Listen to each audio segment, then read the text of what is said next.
Bismillahirrahmanirrahim. Assalamualaikum warahmatullahi wabarakatuh.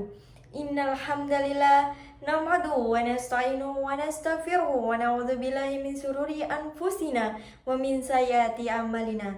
Puji syukur mari kita panjatkan atas kehadirat Allah Subhanahu wa taala, atas berkat dan karunia-Nya sehingga kita bisa diberi nikmat kesempatan dan nikmat kesehatan.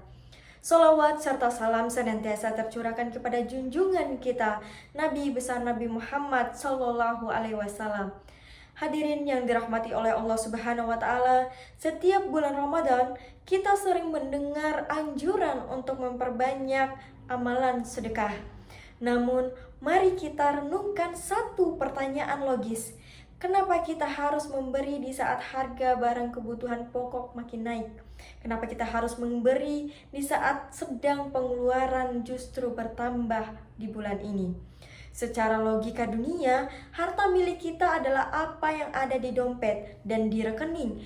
Tapi menurut logika iman, itu adalah hal yang keliru.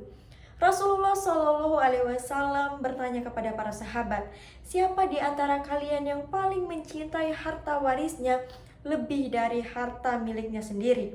Para sahabat pun bingung. Beliau lalu menjelaskan bahwa harta kita sesungguhnya adalah harta yang kita sedekahkan, sedangkan harta yang kita simpan di bank adalah harta milik waris kita nanti. Jadi saat kita bersedekah di bulan Ramadan bukan berarti kita kehilangan uang atau barang tersebut, tapi kita sedang mentransfer uang tersebut atau barang tersebut dari dompet dunia yang bisa hilang ke dompet atau rekening abadi di akhirat yang pastinya sudah aman. Dalam ekonomi ada istilah yang namanya efek penggandaan. Ramadan adalah seperti ibaratkan pasar dengan efek penggandaan paling tinggi di jagat raya. Bayangkan, Rasulullah Shallallahu Alaihi Wasallam adalah orang yang paling dermawan, dan di bulan Ramadan kedermawanan beliau digambarkan seperti angin yang berhembus. Hadis riwayat Bukhari. Kenapa seperti angin?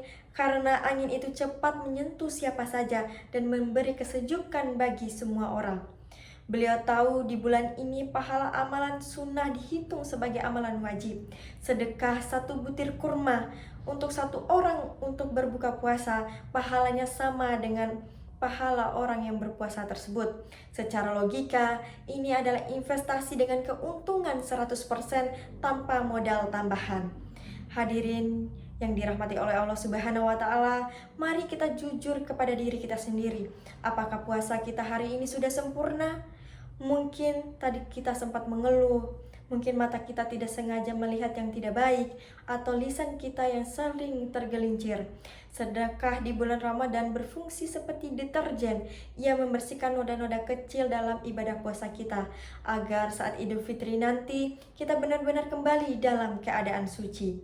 Mari kita ingat satu hal, Allah tidak melihat seberapa besar nominal yang kita keluarkan, tapi Allah melihat seberapa besar ketulusan kita.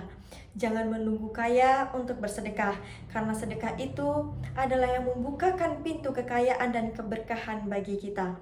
Semoga di bulan Ramadan atau bulan yang suci ini, kita dihiasi dengan tangan yang ringan untuk memberi, hati yang ikhlas untuk berbagi, dan jiwa yang yakin akan janji Allah Subhanahu wa taala. Wabillahi taufiq wal hidayah. Wassalamualaikum warahmatullahi wabarakatuh.